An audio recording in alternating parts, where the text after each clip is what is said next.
I'm going to start with a welcome, but I also want you guys to know, to be aware that we are recording this.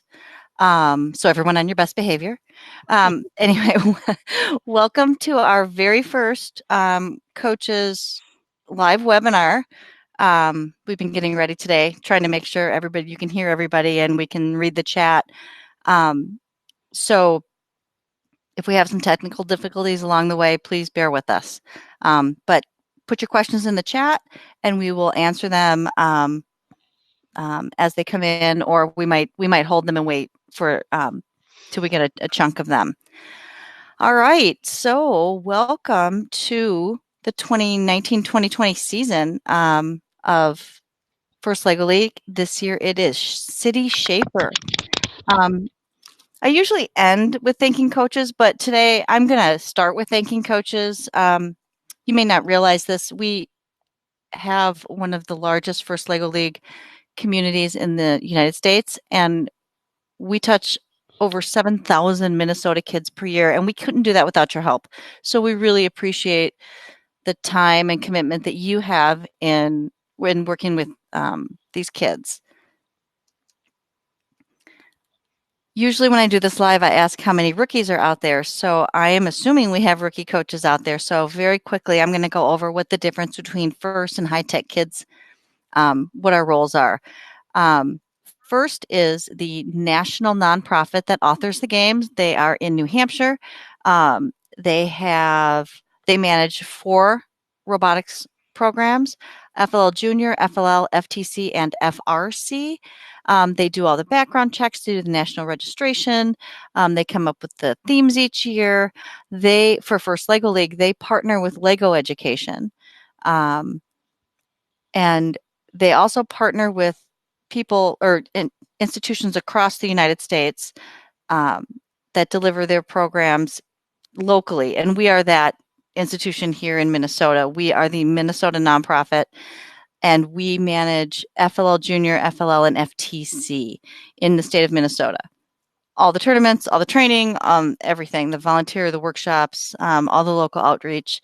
And so we are that partner with FIRST in the state of Minnesota. All right, so this year, FLL in Minnesota.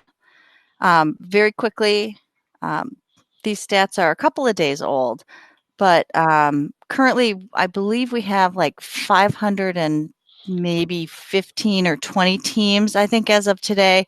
And our percentage has gone up. So we're at about a 10 to 13% growth rate right now.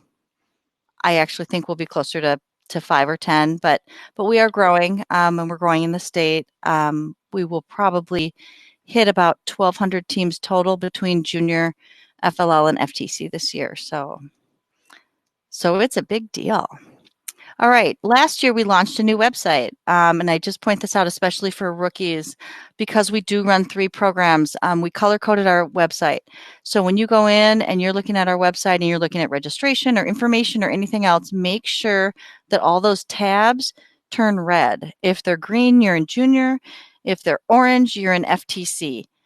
So when you're looking at First Lego League, make sure that all those tabs on the right are red. All right, training and resources. Very quickly, there will be 2 more, or actually 3 more EV3 training programs. I don't have one of them here. So this week, Jeannie will be in Rochester. So if we have anybody in the Rochester area who would like EV3 programming training, I believe it is on Thursday night. No. Next Tuesday. Sorry, I guess I was wrong. It's on our website. You can sign up for that, along with a week from Saturday, the 28th, will be in Eden Prairie for an afternoon EV3 lesson. And then we're going to do one more in our office the beginning of October. I believe it's the 3rd. Jeannie? Yes. Yes. Okay. So anyway, if anyone needs a EV3 lesson, please sign up for that. New this year, if anybody had done junior last year, there was a team meeting guide and engineering notebook for the kids. FIRST has decided to do that with FLL as well. So if you have registered and if you've received all your all your materials. You should have also received 2 team meeting guides, and those are for the adults, and 10 engineering notebooks, which are for the kids. You don't have to use these. They are meant to be a guide. The engineering notebooks will not be required in judging, but I think it's a good place for rookies to start. I think it's a good place actually for anybody to start, especially when working on their project. In the engineering notebook, there are a number of things called sparks, and the project sparks relate back to the missions on the table. So the first project spark has to do with a treehouse, and there's a treehouse on the table. So you can get the kids thinking about the ideas of the project just by looking through these sparks. But the big caveat this year is they printed these guides, and the engineering guide and the team meeting guide, the missions and the rules do not match. So you will need to go either to our website under FLL Team Resources or the first website and download the game guide. And that's the little picture I have there on the lower right-hand side. The game guide is the new sort of Bible of the rules and the missions. So any verbiage issues that are between the team meeting guide and the engineering notebook have been addressed in the game guide. So when you're looking at mission, specific mission wording, specific rule wording, make sure you are looking at it from the game guide. And then, like Jeannie will talk about later, then there's always the challenge updates that are simply clarifications of the rules, and I believe up to 13 or 14 right now, and she'll talk about those later. But you should know that for our events, we will look at those challenge updates at 5 o'clock on Friday, and whatever the challenge updates are up to then, those are the rules that we will play with over the weekend.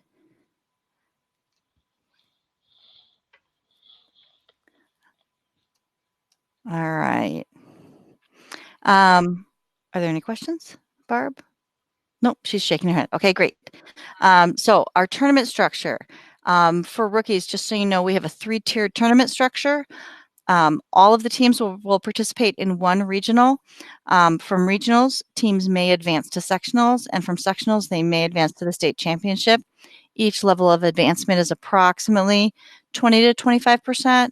And the only reason I don't know the exact numbers yet is because we still don't know how many teams we're going to have in Minnesota. If we have around 650 teams, I'm guessing it's going to be that 25% mark. If we end up with 700 or more teams, that number might change a little bit. So, but it will be between 20 and 25. I don't think we're going to have 800 teams this year. So,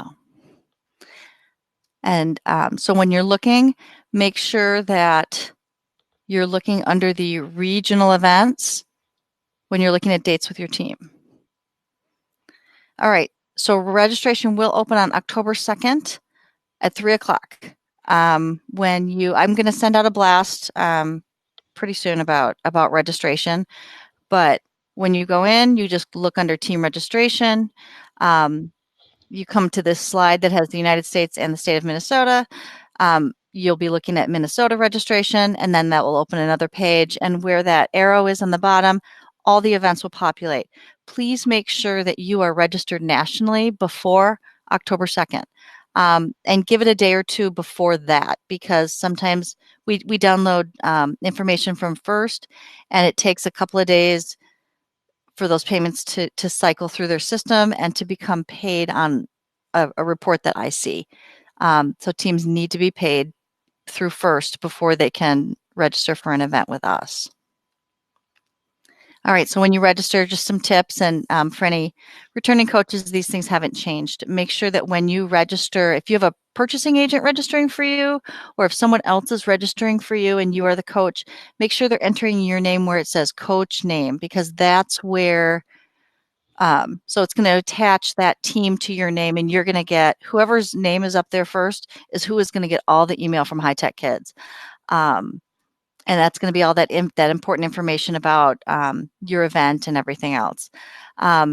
when you are entering your team name, I will type it exactly how you want it to look. If the kids have a exclamation point or upper and lowercase letters or however it is that they want their team to look, we're going to put that team name on pit signs and schedules, and it's going to be on the scoreboard. I just want the kids to be able to see their name however they envisioned it. If you haven't picked a name by the time registration opens, that's okay. But all name changes have to be emailed to Jeannie by October 22nd because we are going to start generating our paperwork. If you change your name on the first dashboard, that's great. But at some point in time, they stop sending us all that information. So if it's very important to you, please email that directly to us. All right. So like the tournament registration, like I said before, will be on the HTK Kids website, not on the first dashboard, which unfortunately does mean that your first dashboard will continue to alert you that you haven't registered for a team because our systems don't talk to each other. So you can just ignore that. When you register, you're going to get a receipt. Once you go in and you pay, you'll get a receipt bounce back. If you don't receive that receipt bounce back, please email me, and because I get copied on them all and I can forward it to you. If you are registering and you make a mistake, give us a call or give me an email and we will try to fix it. If you found you registered for the wrong event or something happened, call us. We're going to be here on that October 2nd, probably a little bit late, but as you register, if you call us, we can fix it on the back end right away. All payment has to be made by credit card or ACH. We don't issue invoices and we don't accept American Express. All right, you're getting ready for your tournament. Oh, wait, there's a question.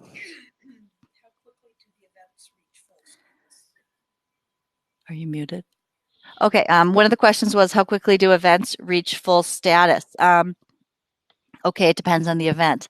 That last local event in Minnesota, the weekend of December, I think it's 13, 14, those are going to fill pretty fast.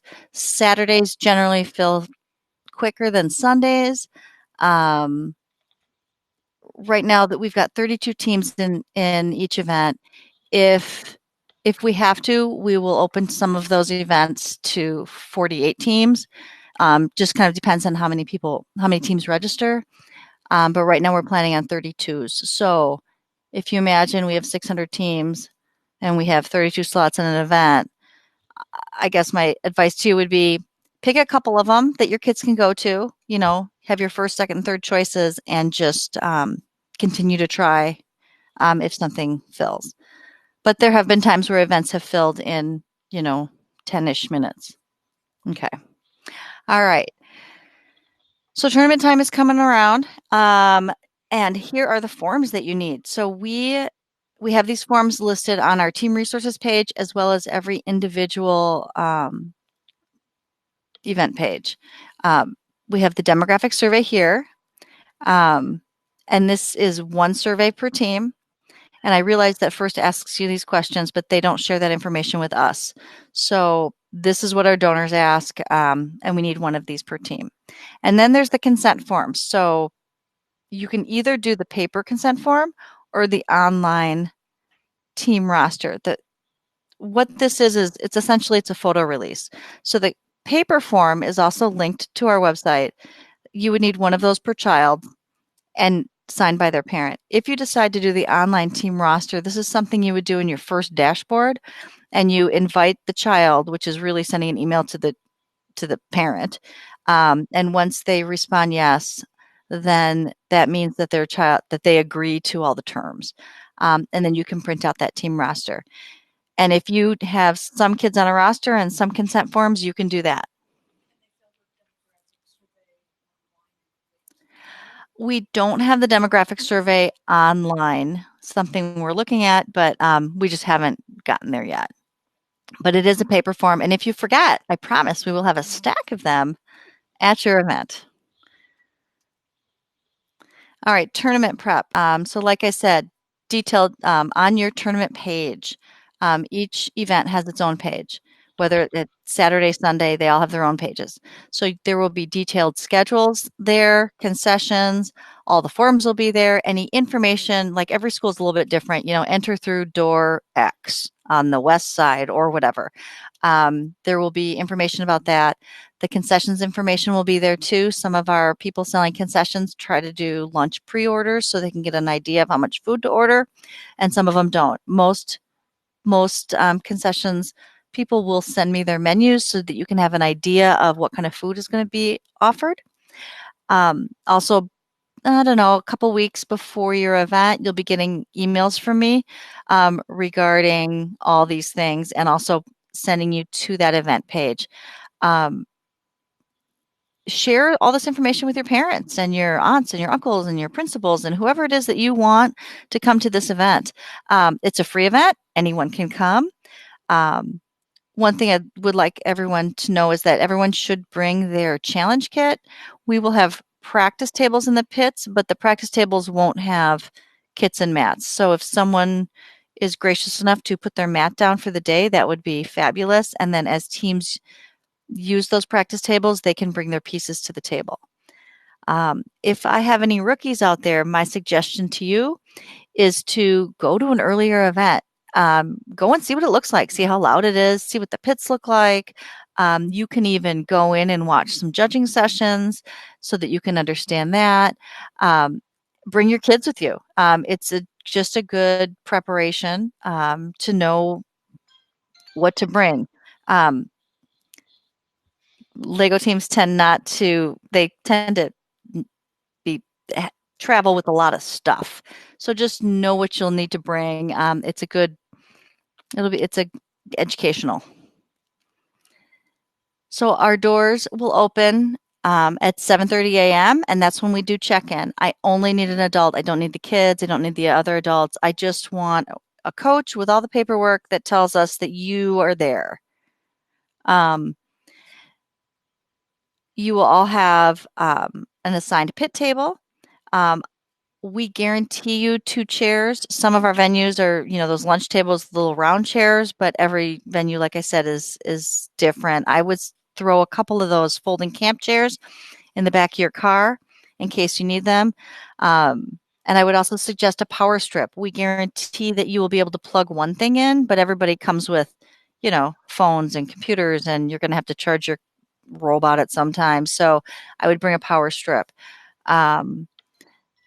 We also will have opening ceremonies at 8:00. Please attend that with your team. And then afterwards, there will be a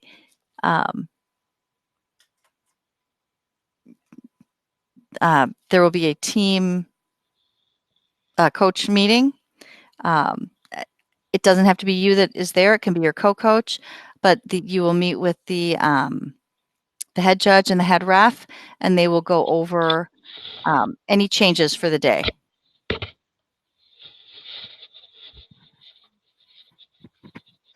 Hold on, I'm reading a question. I'm trying to get through this question. I don't understand this question, Barb.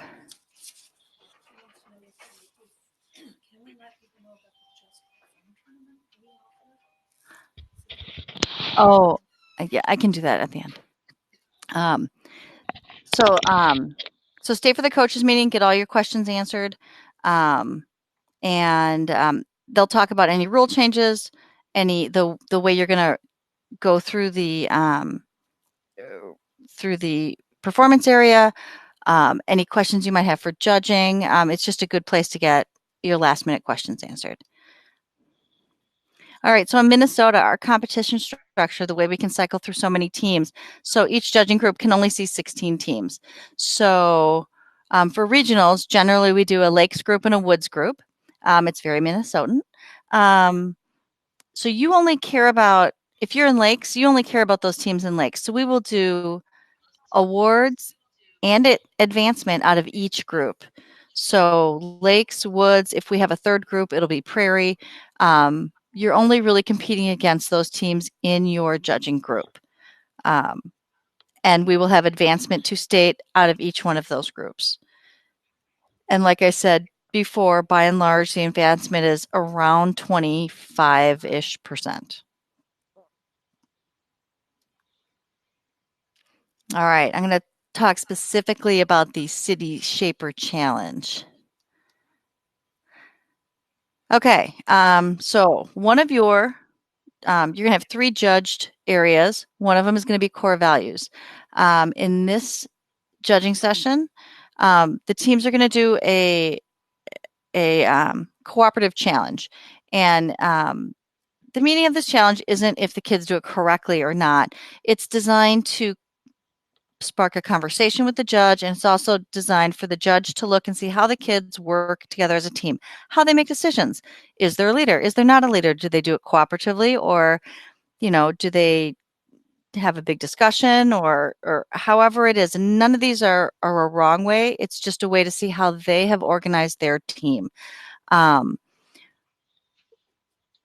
years, we have not required the core values poster, and I wanted to leave it there, even though this year, actually, in the new guides, I couldn't see any reference to it. But we still don't require this core values poster. If you want to do a poster, by all means, do a poster, but you don't have to. This is the only judge session that is a closed session, meaning there's no audience. I just want one adult should go in with the kids. It doesn't have to be you. It can be a parent. It can be a co-coach. It can, just one adult though. And the reason why we keep it a secret is because it's the same activity all day long. It's actually going to be the same activity all weekend long. So we prefer that the kids not talk about it, because actually that would give teams after them an advantage, clearly, because they would be able to strategize ahead of time. And we'd prefer that not to happen. All right, so the project, so they renamed it Innovation Project for anyone really paying attention. So I will start with, they wrote the project, and then they were working collaboratively with Lego. Lego wanted to make it easier to understand by taking a lot of words out, and I'm not sure they made it easier, but the question this year is just this one sentence. Identify a problem with a building or public space in your community. That's it. Now, this could mean buildings, transportation, all these things that I've written on this slide. A community, a public space could be just about anything, so it's very, very broad. What I would suggest is that everyone watch the challenge video. The challenge video is on our website on the resources page. It is on the first website. The very beginning of the challenge video talks more about the actual challenge. I would sit down with your team and watch it. There are some buzzwords in there. I think they wanted to make it a little bit more visual, and take some of these words out. So that's where I would start with that, is watch that video a couple times with your team. I would use the project sparks in the engineering notebook to look for other tidbits of information, or maybe help in whatever direction you want to go. But it's very, very broad this year. And it could include almost anything that is a public space in your community. So once you decide on your project theme, whatever it is, let's pretend you're going to pick bridges. Now I'm going to design a creative and innovative solution about bridges. Well, first I have to come up with a problem about bridges. So let's pretend bridges fall down. So I have to come up with my creative and innovative solution.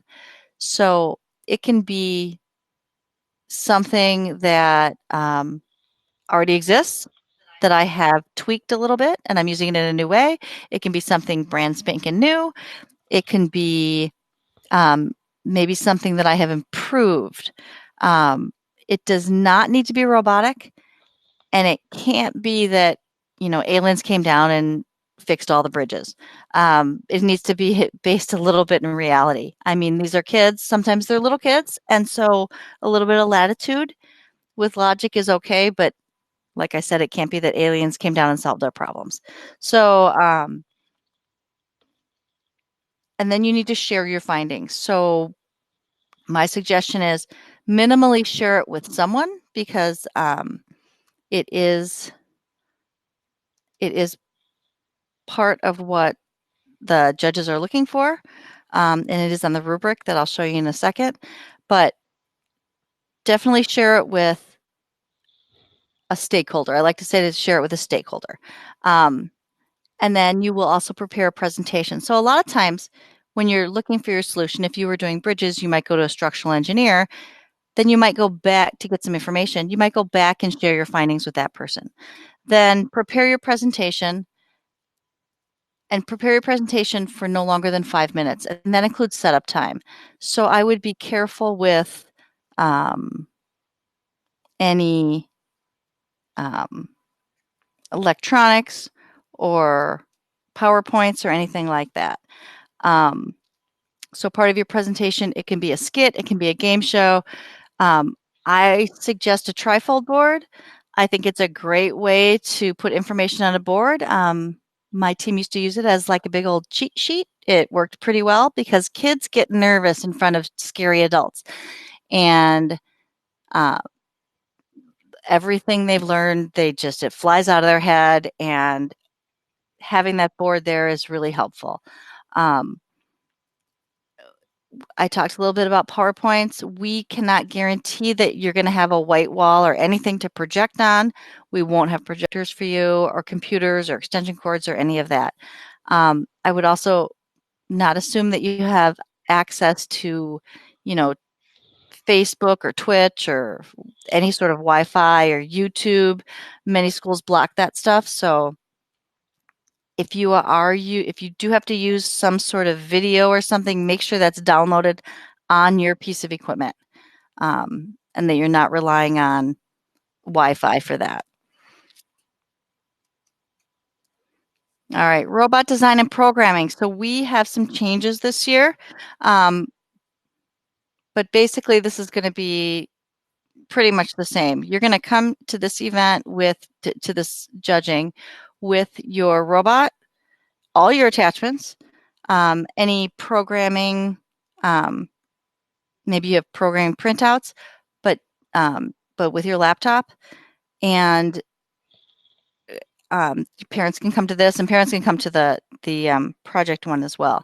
But for robot design, you're going to explain the design of your robot. What we are not going to have this year, we are not going to have performance tables in judging where you're going to run your robot.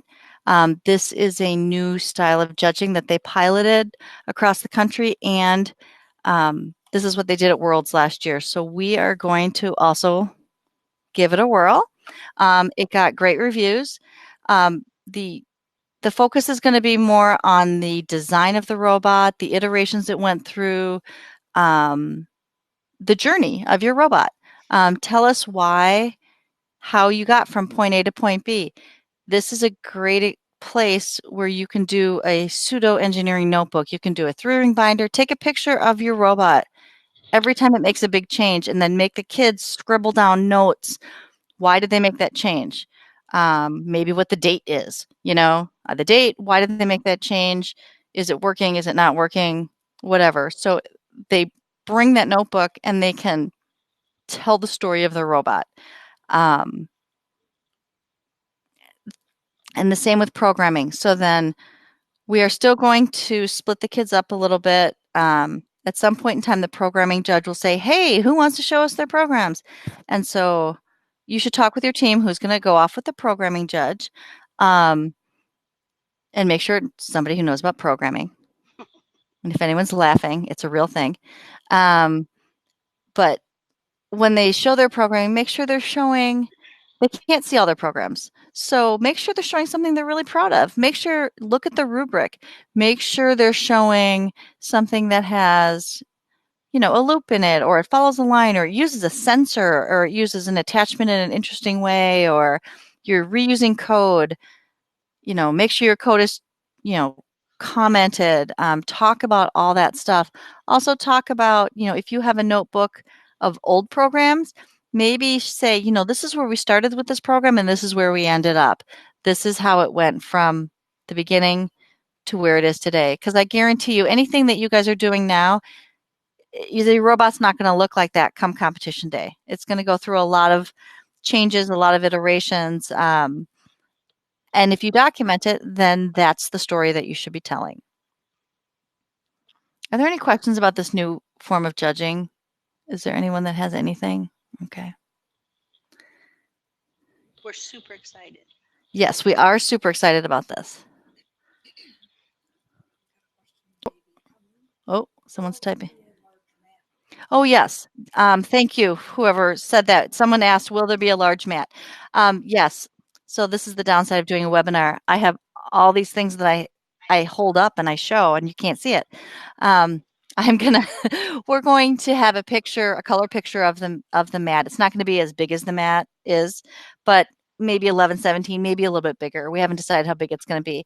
We're going to laminate it and have some like whiteboard markers so the kids can say, all right, we start here and, we follow this line, we hit the wall, it does whatever, we turns on a sensor, whatever it does. And so they can show the path that the robot takes when it does a mission.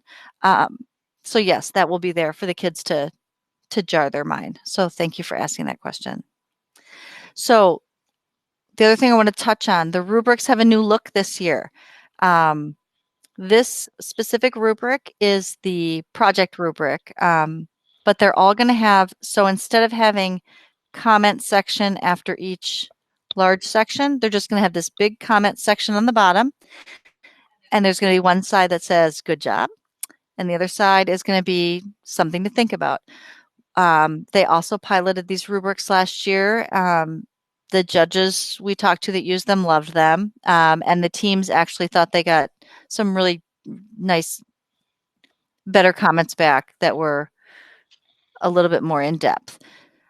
This particular rubric, this is the project rubric, and I want to point out there's a little red, and I don't know if you can read it, but there's little red words up here with an asterisk that says if you don't do these 3 things on the project rubric, and this is only for the project rubric, you won't be eligible for awards. And it is you have to identify your problem. So in my case, my problem was bridges. You have to develop a solution.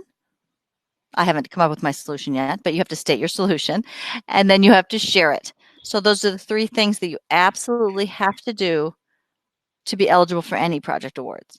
I just wanted to point that out on this, but all the rubrics look like this, where it's all the rubric part, and then all the comments will be down here. The rubrics will be on our website. They are on our website. Oh, they are on the website. Okay. Jeannie did that. They are on the website right here under Team Resources, FLL Challenge. The rubrics are there. The score sheet is not. Maybe they're not. They're not there yet. I lied. Jeannie lied. They'll get there this week. Okay, they will be there this week. The score sheet will not. We're still working on versions of the score sheet, but that will be up soon. Rubrics this week, says Jeannie. All right. Okay, so on to the robot game. I'm just going to point some things out. No video replays. We're not the NFL. When the score sheets are signed by the kids, Jeannie will talk about that in a minute. That's kind of where it ends. If we have a data entry problem, then we can definitely address that. But we're not going to do video replays. Make sure that you are taking your rules from the game guide. And please, this year, please be aware of all the changes. Make sure if you build your mission models as a team building exercise, make sure after the kids, build them that they're built correctly. Make sure that you are checking the game updates. Like I said, the challenge updates were up to like 13, I think 13 today. And we will like I said before, Friday at 5:00, and any update up to then is what we'll go with on the weekend. Okay, new this year, another new thing. We figured since First was changing a lot of stuff, we would change a lot of stuff. So one of our, so I'll start with we're going to have a scheduled practice round in the morning. So you're not going to start any earlier. We're just going to make the referees start earlier. So there's going to be a scheduled practice round. The kids are going to come in. They're going to run their robot. We're going to do a 3-2-1 Lego, just like we would for any other round. They can practice. Then we're going to do a score sheet with them. It's going to say practice over it. They're going to go over that score sheet with the referee, but we are not going to send it to the computer people. They're going to take that score sheet back to the pits. They can show the rest of the team, this is what I filled out. This is what happened. We're hoping that this is going to be great, especially for rookie teams. They're going to get their nervousness out. They're going to, people can check their light sensors here, or any variation in the tables, or whatever it is that they want to look at. But we're really excited about the practice rounds. So now the next new thing we're doing is for regionals, we are going to have a 4th scheduled round instead of head-to-head. Head-to-head never factored into advancement, and neither will this 4th round. We are moving in this direction because one of the biggest comments we got from our feedback forms was that the day was too long. And the reason we had head-to-head was because that was the time that the judges were figuring out who was winning, and we were stuffing envelopes, and we were doing all this stuff preparing for awards, and we kind of needed that much time. But we've become more automated and more efficient in the back room. And so now last year and the year before, we've been waiting for head-to-head to finish by probably 40, 45 minutes. So what we're hoping is this shortens the day a little bit. Now, with that said, we are still going to do head-to-head in sectionals and state because it still takes that long for those events. So, so just be aware of this. It's going to be a scheduled round. So now you're going to have five times that your team is up there running the robot. And I realized, just like with head-to-head, it's going to be either the first round or your last round that you get your highest score, but can't help that. All right, here are my team tips. Oh, there's a question. Someone asked if you have to run the 4th round. No, you don't have to run the 4th round, but we're still having the 4th round because we still need time for our judges to do their thing. And we are still hoping that teams, maybe because it won't be such a long time that you're waiting for all that head-to-head to enter, head-to-head to finish, we're hoping that teams stay for awards. But no, you don't have to do the 4th round. All right, so my team management, my little tidbits. If you don't know where to start with the team meeting guide and the engineering notebook. It's not perfect, but it's a really good place to start. I would develop rules, team rules, parent rules. Bring your parents in. If you have parents that want to get involved, have somebody be in charge of t-shirts and have somebody else in charge of snacks. Have a parent in charge of food at the tournament. Give them something to do. See if a parent wants to come in and help you with the project, or help you with costumes, or whatever it is, buying poster board or whatever.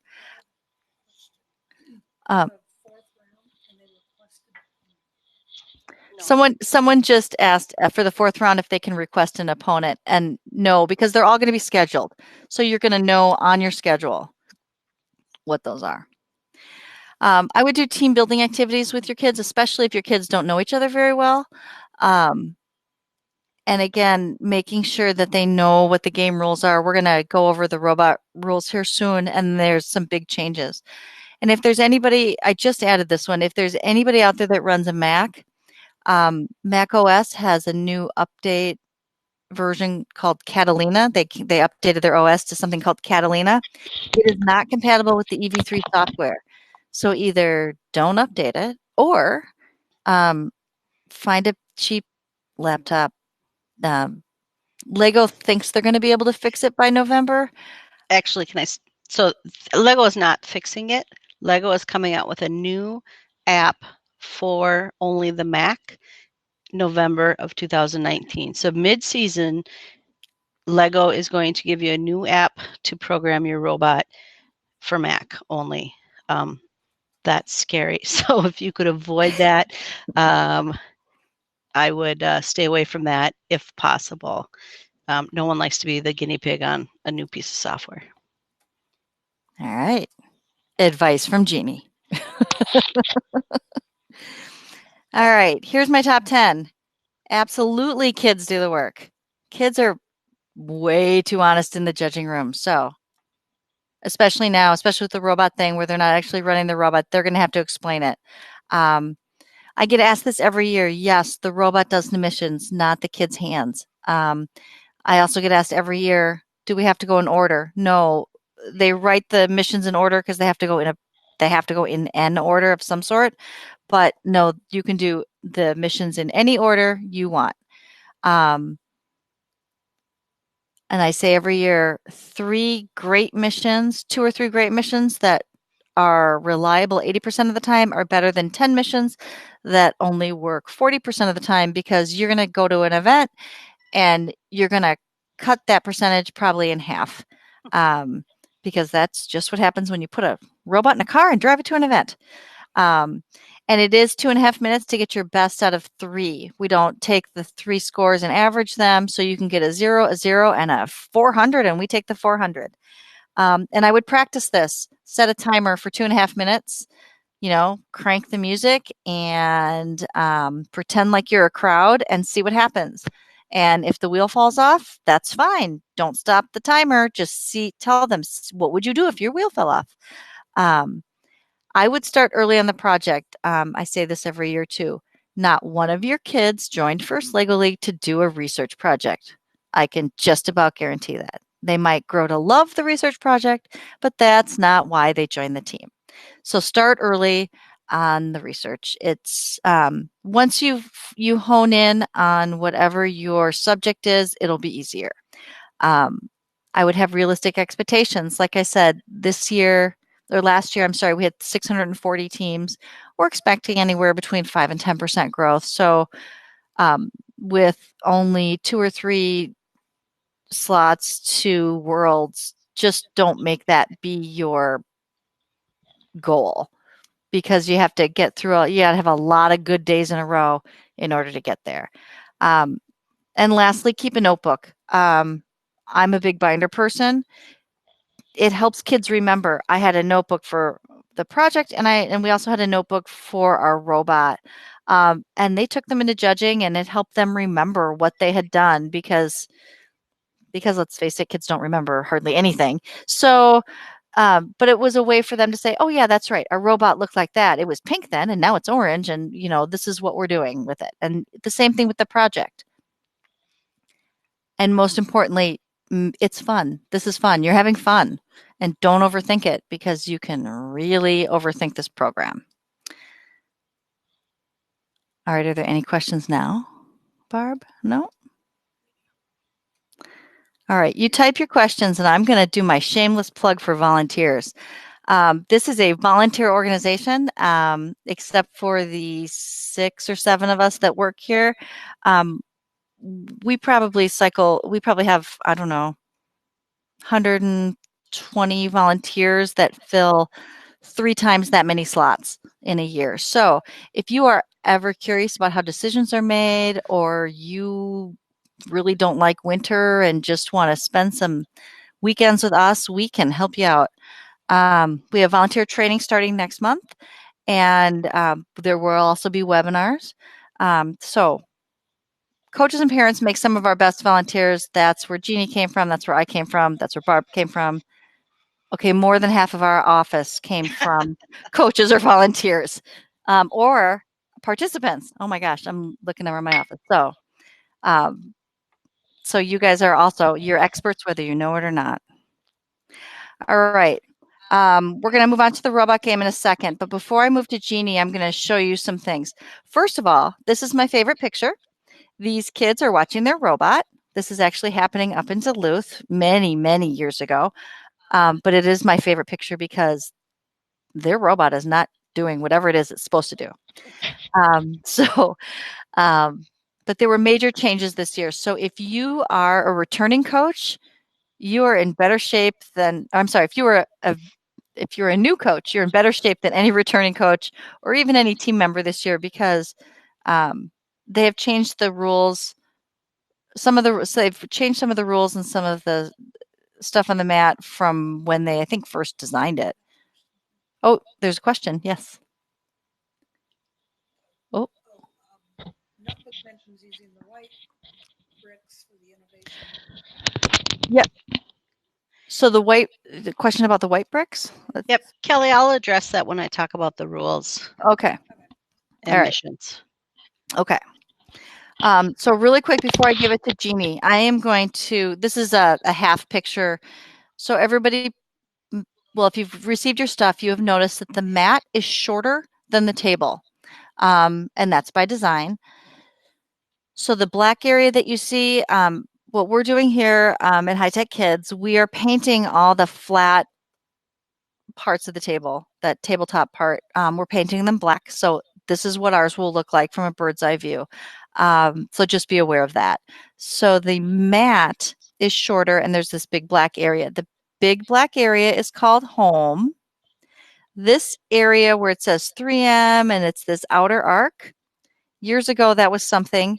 This is still nothing. It's just advertising space. So don't pay any attention to that. The part with the first Lego League logo is no longer called base. There's nothing called base. This is called launch. So this quarter circle here is called launch. The black area that is home. So at the end of launch, sort of right at the end of this line here, there's a little red dot. I have put an imaginary red line here. So this section down here, the small inspection area, and then there's a large inspection area. So here's the deal. If your robot and all of its attachments and anything you bring, including that thing from bag 10, can fit in the small inspection area with a 12-inch high ceiling, so it's a volume, then when you go out and do your missions, you get bonus points for all the missions that you complete. If you don't fit in the small inspection area, you have to fit in the large, not the whole thing, just the large. So you either have to fit in the large or the small to even run your robot. Also, I will say that there will be no carts. You know, a lot of teams have carts that they transport their robot and stuff around. There will be no carts at the table. We're going to have a cart corral somewhere off to the side. First wanted to get rid of all carts, and we said, please don't let children run around schools with Lego built things without a cart or a bucket. So we're going to have a cart corral, but they are not going to be next to the table. So everything has to fit either here or here. Now, once you have passed inspection, and this is not during the 2.5 minutes. Once you've passed inspection, you can spread out in this whole home area. And when you are in inspection, all these pieces that start in base do not have to be in your area of inspection. Can they roll the cart to the table, put their stuff down? So someone just asked, can they roll the cart to the table, put their stuff down, and roll the cart back? Absolutely. Absolutely. It just can't be sitting there. So that leads me to, sometimes teams have kids that stand off to the side because they're tagging in and out to run the runs. And a lot of times those kids are holding their attachments. All the attachments need to stay here in the home area. A kid can't be holding it somewhere else. So anything you come to the table with needs to stay here. Can they put pieces of a basket after inspection? No, you can't. Well, no, you can't put the pieces in a basket unless the basket stays on the table. And it's a Lego basket. And it's a Lego basket, right? Are there any more questions? Okay. All right. So then the next thing I'm going to show you. So this is what the tables look like back to back. So the bridge spans this way. keeping in mind, and so one more thing I'm going to say about this launch area. I'm going to go back because it's easier to see. When you send your robot out to go do stuff, you're going to put it here in this launch area, you're going to push go, and then you're just going to let it go on its merry way. When it comes back, it doesn't have to come back to launch, but you cannot touch it here. You can't touch it until it gets into home, and it can get into home from up top, from any way. It doesn't have to go through launch. It's just that when you send it out from this quarter circle, and then then you're done. I don't want kids thinking as it comes back, I don't want them thinking that this is like base. They can't touch it here again. It has to be in the black area.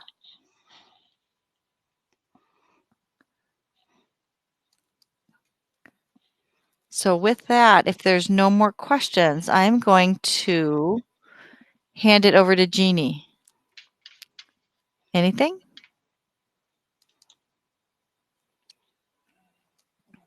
Oh, hang on. A couple of people are typing. Oh, okay. Didn't they tweak that in the game updates? Did they tweak what? Jenny, can you clarify your question? That you can touch it in launch. Jenny, you can touch it. Like if the kids launch it and they think they've hit the wrong, they meant to do mission 2 and they push mission 1, just like in the past where you could say, oh, and if it hasn't left that semicircle or the quarter circle yet, yes, they can relaunch for not having a pen and not have a penalty. But once it's left and it's going out, what I mean is when it's coming back from being out there. Did that make sense? Okay, there she goes. Okay. All right, we're going to start with Jeannie. Okay, so we are going to start with the rules, some of the basic stuff. I've got my actual official game guide out here. And then, so the main things on the front page, no form of remote control. I think that's the biggest thing. Any software program is legal. Can you move that robot? That is autonomous. So that's something to keep in mind. So then we're going to go to the definitions. The robot, that is your robot. Any Lego Mindstorms controller, all the equipment you combine with it is your robot. So this one has an attachment on it. It is not intended to separate it except by hand. So that is this attachment that I'm showing right there is part of your robot. Equipment is bringing anything you bring to the match with you for mission related activities, including the robot. So here I've got some equipment. I've got a bucket that I might use to distribute something. Also coming with me, this is my mission 11. This is a gazebo that Vicki created, and we'll talk about that. Sure, I can. So that is Vicki's little gazebo, and we'll kind of see how that comes in play. So again, everything you're bringing has to fit in that small if you want to get those bonus points, or in that large area over there. All right.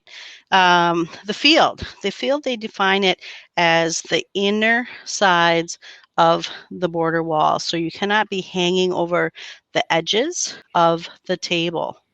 And that includes any cables that are attached to your robot. So this one here, these cables have to be inside. So that is a good opportunity to talk to kids about cable management. And then they should share that with the design judges, because that's a good fact to share. Mission model, any Lego object already at the field when you get here. These are all mission models here. And those will be on the table and should be set for the kids. Again, Vicki talked about the launch area. This is that inner quarter circle.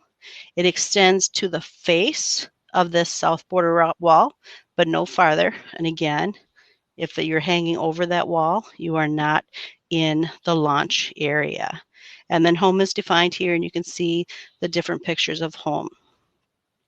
Launch. Whenever you're done handling the robot, so once I'm setting this up with all my attachments, anything that I'm going to deliver, once I've pressed go, my robot is launched and it is sent out to do its thing. Interruption. That's the next time I interact with the robot after launch. If it's gone out here and done something, and yikes, it got stuck, or it's doing the wrong mission, or I get stuck here. If I touch that, I will bring it back to launch. They will lose a precision token that the refs will have at the end of their table. They bring it back into home here, or into launch, sorry, and they will relaunch. Jenny, you were talking about what they the change they used in the update about touching it in launch. So if the kids were to press go, the robot starts going, and they're like, oh no, that's the wrong one, or we forgot our bucket with our attachment in it. If they can catch it before it leaves the launch area, they can bring it back and start over, but they do have to relaunch. Okay. They can't just tap it. They need to bring it back and relaunch. Yes, Barb? We have a question. Is there a height limit? Is there a limit to the height when returning to home? There's no limit when they're returning to home, but there is definitely a limit when they're starting, when they launch, and that is the 12-inch ceiling. But as soon as they press launch, that can get bigger. But coming back to home, there is no limit. They could be really pretty tall and come all the way in, but they do have to get all the way into the home before they can touch it again. And this part can't be extended out of home and still touch that robot, okay? Because if that is too tall or too long and the robot can't get all the way into home, that would be a loss of a precision token, okay? And then 11, transport and cargo. When something is being taken to or from, that is, we're transporting something. I've got my, like I said, this is my mission 11 in there. This is cargo, something that I'm sending out to deliver somewhere or get points. Okay. During the tournament, you could only say that you touch the robot when you're preparing for launch, or the kids can touch it when it's completely in home. They can touch it here, bring it back to set it up for its next launch and go. Maybe here in home, they're changing out an attachment, okay, putting something else on there and making it ready to go. They can also do that in the launch area before they press that launch button. Benefit of the doubt. If the referee is faced with a tough call and no one can point to a specific rule in the text, the ref is going to lean towards benefit of the doubt. And one of the things we say to that is if the ref has to get up and over something to determine if that is completely in the circle, you can see that there. If the ref has to get up and over to determine it, they're going to go with benefit of the doubt. What we like to say there is make it easy for the ref to make the call for the team. Rule number 17. This is an important one. This is how the kind of the order of operations. So they've given us the engineering notebooks and the field setup, and already the game guide is more important. If you have questions, that's the one you listen to. Yes, Barb. Can we use extra Legos in the starting block to position the robot correctly each time? Yes, so that would be like an aiming jig you might put in there to help. If it's made out of officially licensed Lego parts, it can be in there. It cannot extend out of the launch area, so you can't have an aiming device that goes out here. There is kind of discussion as to what happens with that jig, that aiming jig, once the robot has launched. Does that have to stay in the launch area or can it be removed? And that's kind of being discussed. So we can't really say yes or no to that.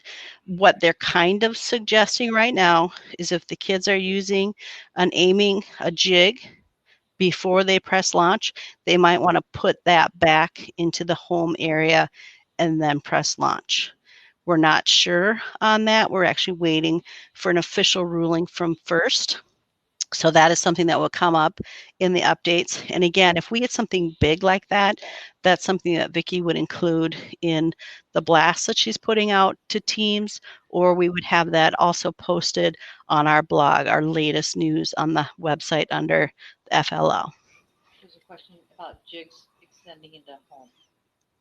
Jigs cannot extend into home. You cannot have anything, your robot cannot interact on launch with anything outside of the launch area. So if you had a jig that was maybe pushed against this back wall and extended here and into the launch area, home is not part of launch. So you can't have a jig that goes from home through into launch. Okay, so you cannot interact with anything outside of launch when you hit that robot go button.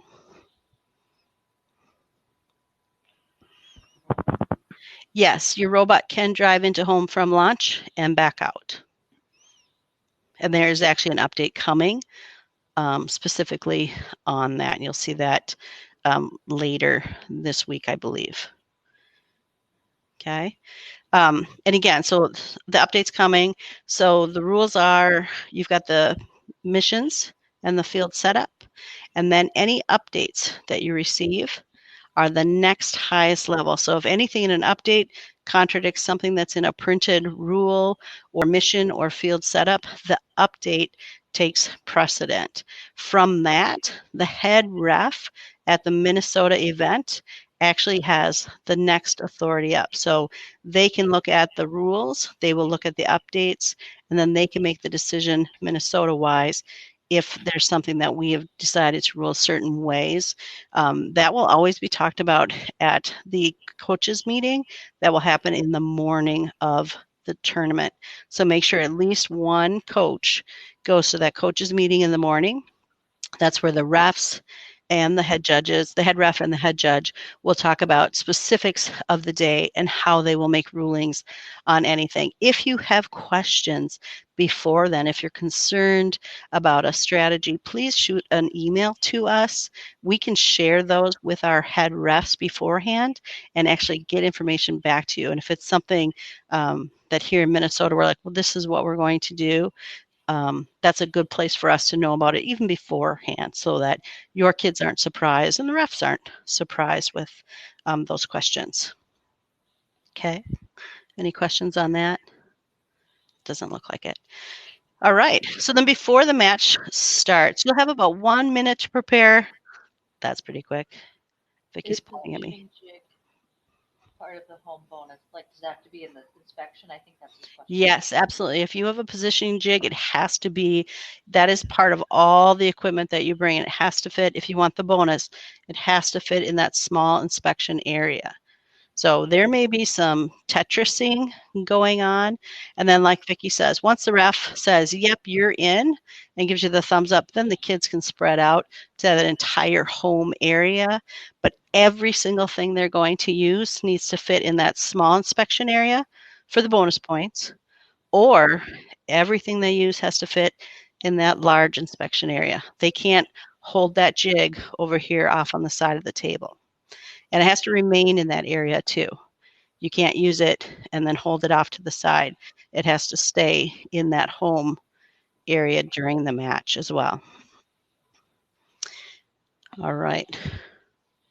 So before the match, you have about a minute to prepare. This is where you'll ask the referees to check any mission models, the setup, to calibrate your light or color sensors. If the kids notice that something is not set correctly, we remind you that our refs are human and they're busy and things are happening fast.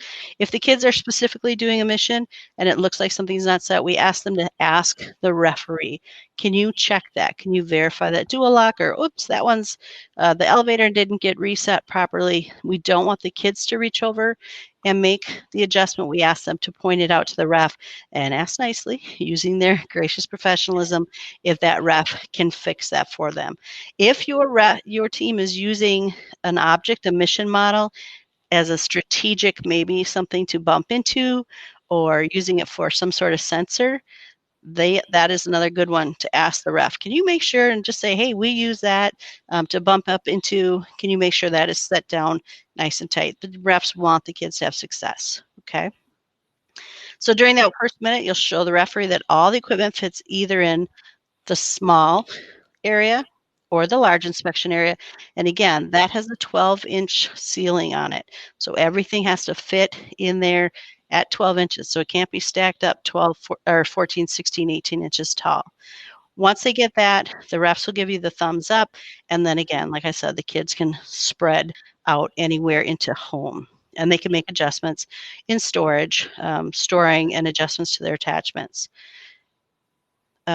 You'll have 2 technicians that will play. Only 2 technicians are allowed up here at the competition table. If your kids are going to tag in and out, you'll want to make sure that they know what's going on. But again, this year is different because they can't have attachments in their hand. Let's see. Robot is returning home, but attachments are in the way. Can kids push attachments aside so the robot isn't blocking? We expect a lot of movement in home. See all these mission models? Those will also start and have to stay in home with you until you deliver them out. If your team does not deliver those, they'll probably be shoving them aside carefully, so not to do that. But it has to stay in home. And yep, we think, if that robot is coming in here, those kids are probably grabbing those things and scooting them out of the way. So we think there'll be a fair amount of dancing of mission models around. But again, those mission models have to remain in home. They can't be set out of the way. And they cannot be set up on the mat either. Another question. The kids cannot hold attachments while at the table, even though the robot is on missions. All of the attachments they're using have to live in home.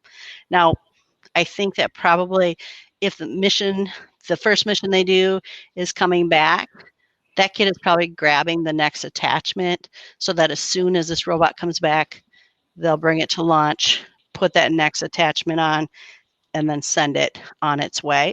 So there's probably that moment in time when it'll be up in the air, but otherwise it has to live here in the home area.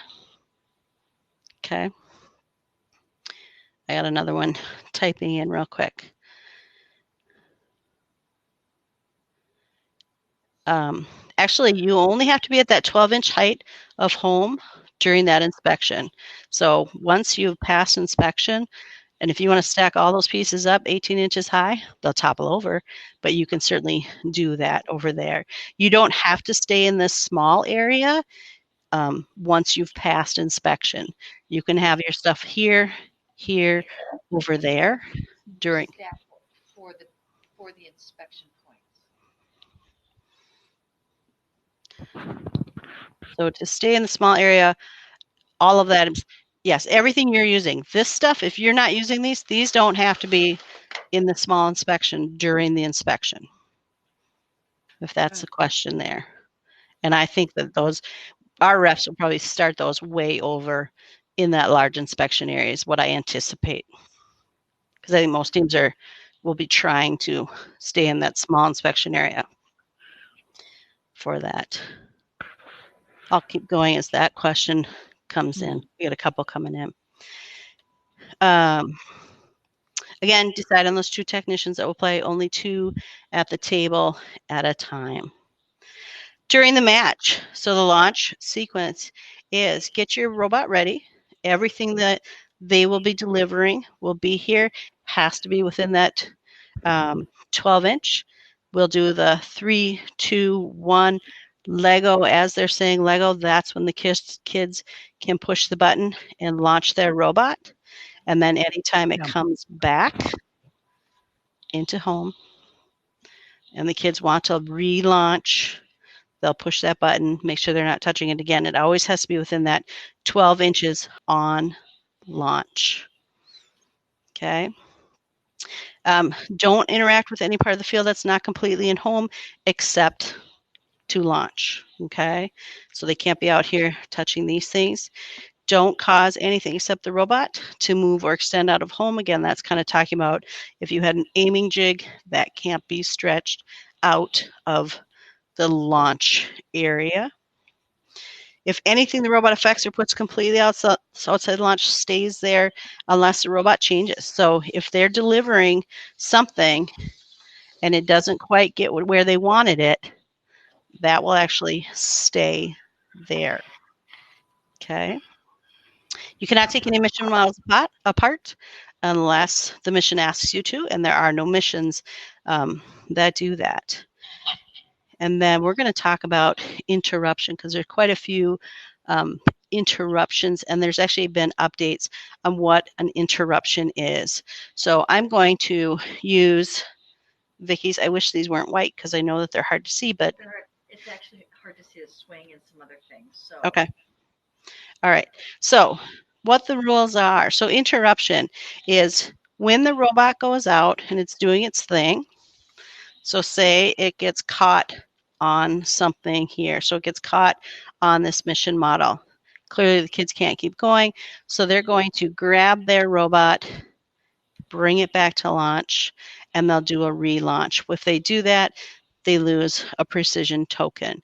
So where's a robot interrupted? If it's out here, if it's not completely in home, they lose that precision token. They can touch the robot when it's here in home, and that's where we expect them to touch it, change it, maybe change their attachments out, set it up for its relaunch here. Interruption with cargo. So this is pretty important. So if this is something that where the cargo was acquired. So if your cargo was completely in the launch area, it comes out here.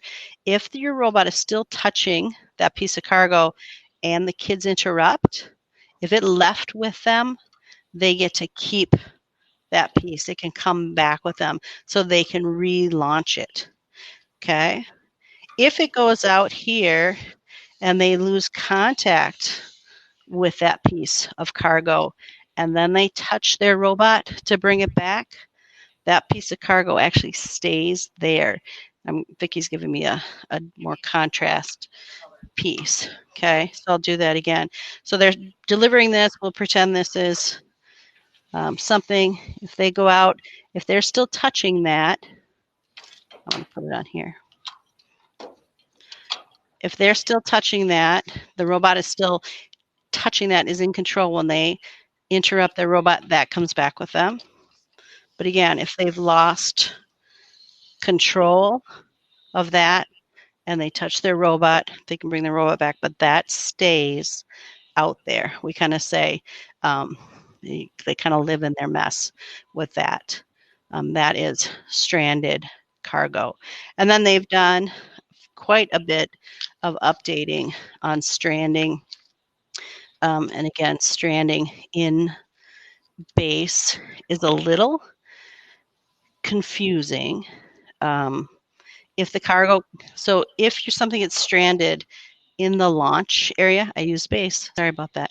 If something gets stranded in the launch area, the kids lose control of it. They can actually take that back by hand and bring it into home with them and get it out of the way. That's if it came with you from the latest launch. If it was completely in home when the robot was interrupted, that stays in home with them. Again, if it's out here, if the cargo, if they're coming back with cargo, they're coming back, they touch that robot, this actually will be taken away by the referee. Jeannie, we have a question. Yep. If the kids have to recover the robot from the field, do they have to go to launch and relaunch, or can they go home and then proceed to the next mission? They can do either or. So if they are out here, maybe they're way out here, they get caught on the swing, they can pick that up, they can bring it back, relaunch, they can run that same mission again, or they can set up and opt to run their next mission that they were going to run. They don't have to rerun that one, but they can rerun that same mission again. Home, if they want to, that's where they're kind of setting things up, but they can also prepare in the launch area for their next mission that they're going to run. Did that make sense? Mm-hmm. Okay. All right, I gotta find where I am here. So, stranded cargo interference, field damage. The kids are not allowed to purposefully defeat the dual lock or break a mission model. So if they do that and it clearly benefits, the mission will not score. So they cannot rip the traffic off and then set it up so that it won't tip over. If they're defeating that dual lock, that is not allowed. That is interference. I mean, that is field damage. Interference is a big one too. Sorry, that was Rule 30. You cannot negatively affect the other team at the table, so the team that's running across from you in a mission. If you do, your team or robot prevents another team from completing the mission, the referee will award the points for that mission, except for mission 1. They've clearly stated in the update, when I go through the missions, Vicki will come over and help me. We do anticipate some interaction of robots on the bridge, and we think it's going to be kind of fun. Okay, and then, so we were talking about the precedent of the rules. Again, the engineering notebook, and then the game guide is the next precedent, then the updates, and then your head referee at the Minnesota tournament. There are a lot of videos out there. There are social media groups that are sharing information. That is not official information. That is not even necessarily good information. Like I said, if your team specifically has a question about a ruling, a mission question, how something should be set up, please send those to us here at High Tech Kids. We will share them with our head referees, and we will get the answers of how it will be handled in Minnesota. Just because they see something online in a video does not mean that it is true, even if it has a FIRST logo on it.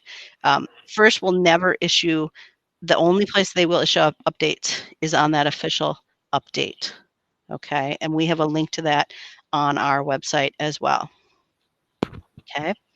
Okay, can they prep their attachments for the next mission while the robot is out on the field running?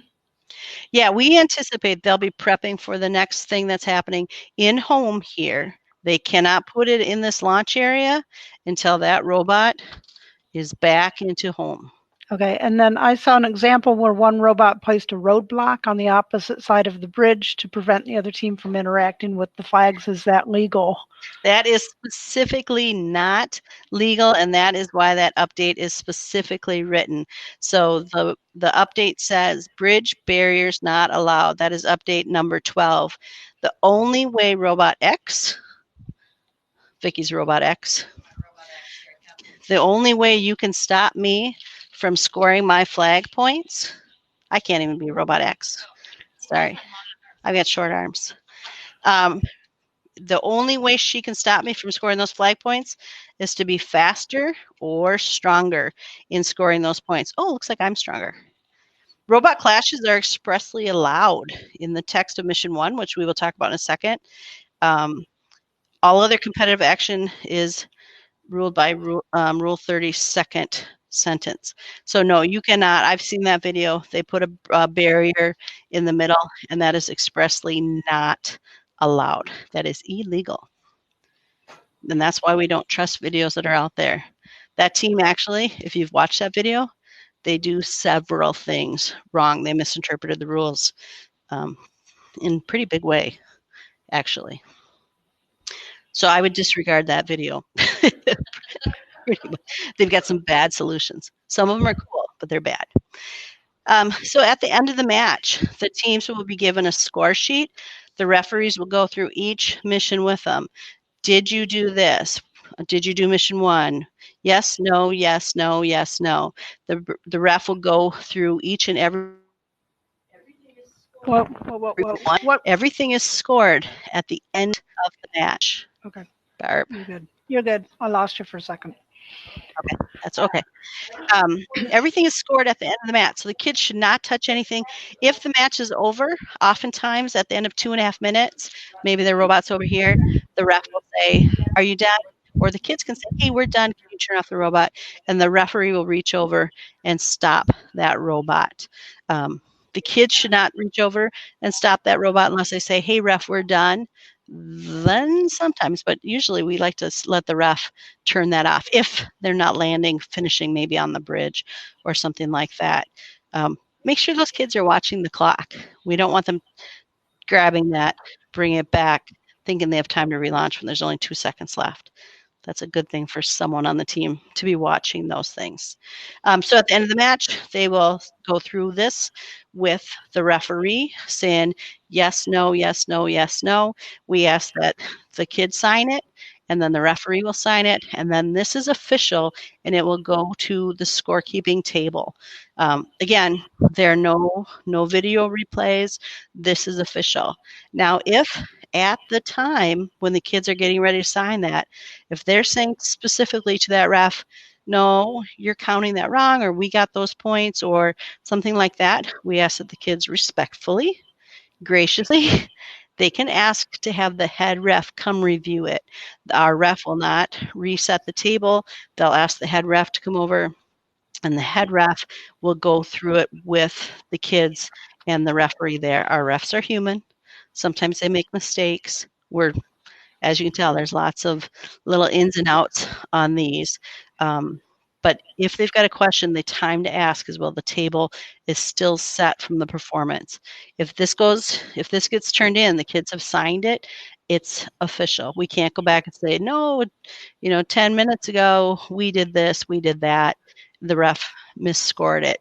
That's a chance. And that's why we're sending back that practice sheet with the kids. So they'll know what the sheet will be out there on the website once we've kind of finalized it. It'll be out on our website as a link, but they will have a practice one that they'll be able to bring back to their team and say, hey guys, this is what it looks like. This is what to expect. Also, the reps are not keeping track of the score. All they are doing is yes, no, yes, no, yes, no. And counting things.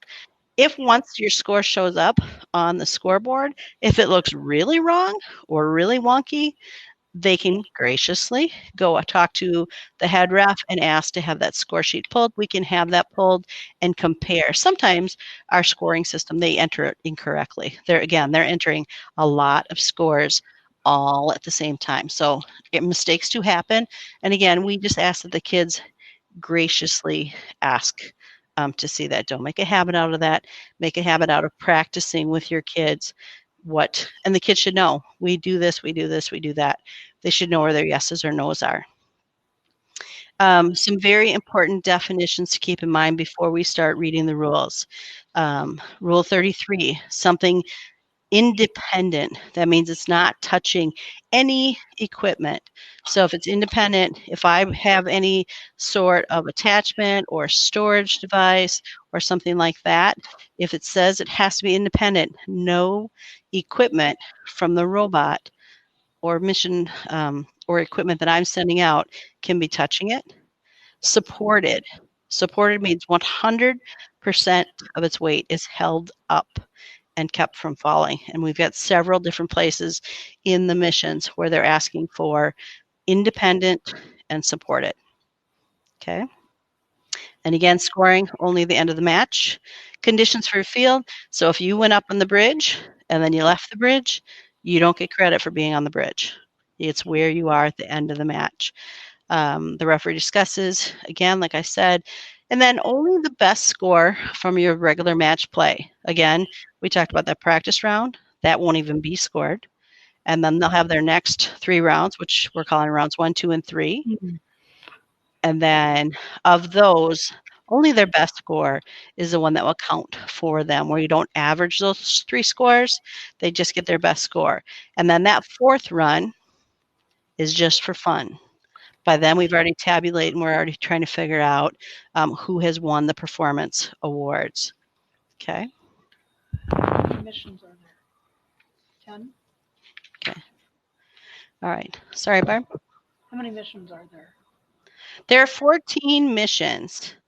No team in Minnesota is going to do all 14, especially at a regional. Vicki talked about if your team can do 2 or 3 missions reliably, reasonably reliably, 80% of the time, 70% of the time, that's pretty good. That's way better than trying to tackle 10 different missions. And I'm about to go through all the missions, so we'll kind of talk about those. And again, I'm doing them just in the number order that they gave them to us, not necessarily the order that the kids will run them in.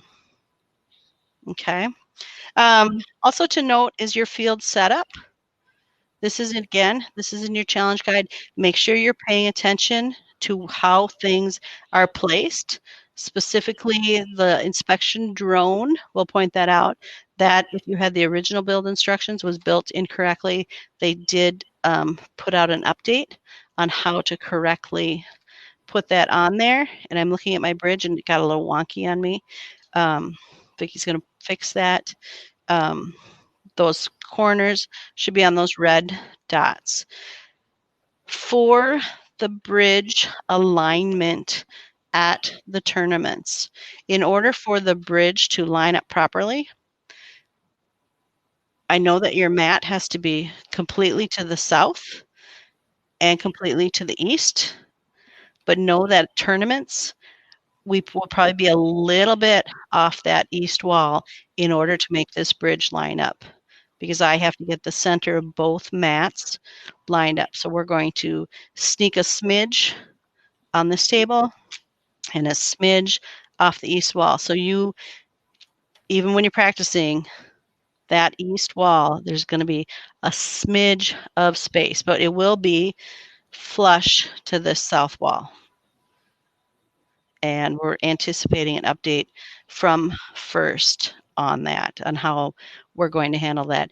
But basically, if we lose a little bit on that east end, it means we're going to lose a little bit out of home and a little bit out of that inspection area. So the instructions are inspection area small should be about 13.5 inches. I would go smaller than that. Again, do not think that you're going to get that full 13.5 inches. You have to expect some variability on all of the field tables, because the mats actually are always a little bit different in size. If you line up 10 mats, none of them will be exactly the same size. So anticipate a little bit of distance there. Plan for it. I'm telling you in advance. All right, so now we are going to talk about the missions.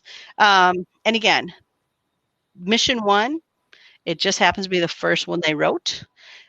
So we're going to talk about it, but odds are this is probably not going to be the first mission your team does, unless it's the only mission your team does. And again, in the notes there, and if your robot and any of its equipment fits in the small inspection area at the beginning, you get 5 extra points for each mission you accomplish, except for the crane mission and the precision tokens. Of course, there's an except for. All right, so mission 1, elevated places. You'll score all that apply. If the robot is supported by the bridge, my robot drives up here, it goes there. If it is supported, and again, supported means 100% of its weight. If it's supported by the bridge, that's 20 points. All right. If your robot is up and one or more flags, wow, Vicki got both of them. One or more flags is clearly raised any distance only by the robot. Oh, That's on me. It's 15 points for each flag. So Vicky's robot there, actually it's my robot. You just drove it. That robot will be 20 points for being on the bridge, and it will be 15 points for each flag. So that would be a 50-point point mission. You can only get the flag points if you get the bridge points. So you cannot be down here and plunk something up there and raise that flag, okay? You have to be completely on the bridge, supported, and again, supported is 100% supported on the bridge. Rule 31 allowance. It is okay and expected for robots to collide while going for those bridge points. We anticipate, and I think it's going to be kind of fun, to see some robots being maybe pushed off the top. So just because they end up there doesn't mean they're going to get those points if Vicky's mean robot comes along and moves me aside. Again, they're talking faster, stronger robots may win that race. When clearly only one robot is holding a flag raised, only that robot gets the points. If it's difficult for the judge, the referee, to tell which robot is raising the points, I can't even imagine how we do this, then they'll kind of figure it goes on the other side.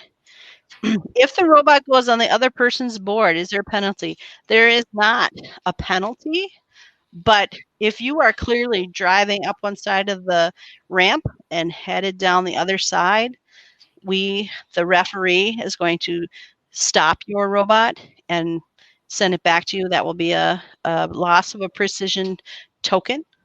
Okay, and you will not be credit for being on the bridge, clearly. You can get to the top of that bridge, but I would tell those kids, don't plan on driving down the other side of the bridge. Okay. If you get up there and you push my robot off,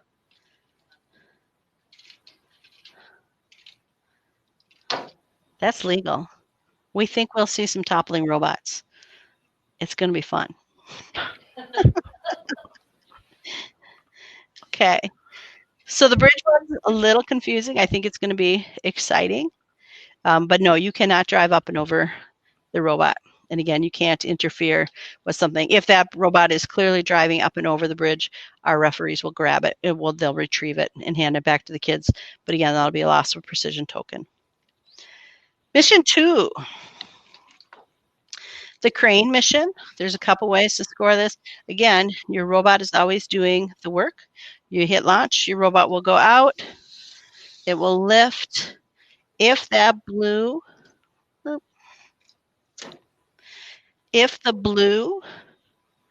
hooked blue unit is clearly lowered any distance from the guide hole, that's 20 points. Okay? The kids have to lower that. That's 20 points. If the hooked blue unit is independent and supported by another blue unit, so perhaps they swing that around.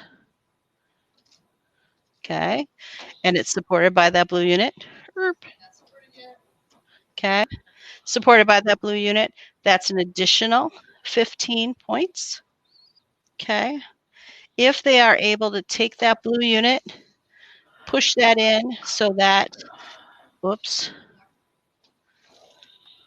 so that the independent, supported by another blue unit, level 1 blue unit is completely in the blue circle, that's another 15 points.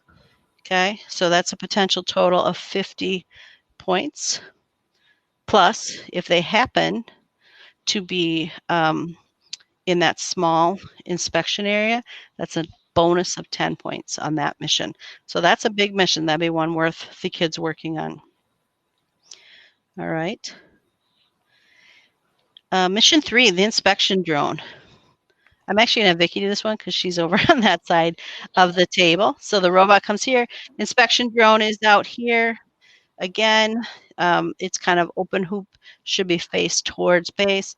If that inspection zone is supported by the axle on the bridge, that's 10 points. And again, we have supported is defined by 100% of its weight is held up. So it's important to keep in mind 100% of its weight needs to be held up. Jeannie, Yeah.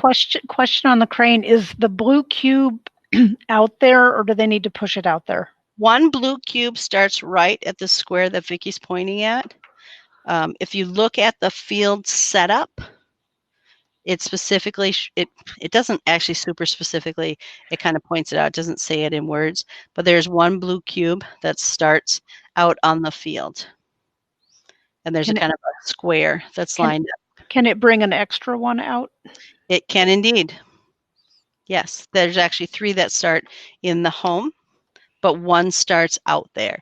If they just drop that blue cube with the crane is actually rotated all the way clockwise. So it is not hovering over that blue circle or the square that is out there. Okay. Whoops. Yeah. It's not hooked in there forever, and there's no specific ways on how to tie it. So expect the unexpected. Okay. Mission 4, again, these are just the order that they put them in. You don't have to do them in that order. Mission 4 is called Wildlife. The bat will be in home when the kids get here. If the bat is supported by branch B, drive out there, deliver that. Again, supported by branch B on the tree. That's 10 points. Supported means 100% of its weight has to be there. Okay. Unfortunately, if that bat slides off there, that will not be scored. All right, mission 5, treehouse, score all that applied. So all these things over here are called units, the blue ones, the red ones, the tan ones, the white ones. So if, again, anytime I'm going to do this with my hands, but the robot is clearly driving this out. If a unit is independent and supported by the tree's large branches, that's 10 points per unit. So that was 1 unit. The second blue one is another unit. Vicky's crazy. She's going to put another. Wow. So that's 3 units on there. So that would be 30. Now she's being crazy. 40. 4 units. Okay. If a unit is supported, independent, and supported by the tree's small branches, that's the smaller one on the top, those are 15 points per unit. Can the robot throw the units into the tree? I love that question. That is when you go back and you read the instructions. They're going for that Hail Mary, I think, at the end. I don't see where they can't launch. Yeah, if you don't interfere with the other team, I have not seen anything that says they can't. If you're going to do that, let me know. I want to come watch it. No, you can't give bonus points, but I love the idea. I want to know who asked that question. All right. Okay, if you fit in the small inspection area, would you get 5 extra points for each unit?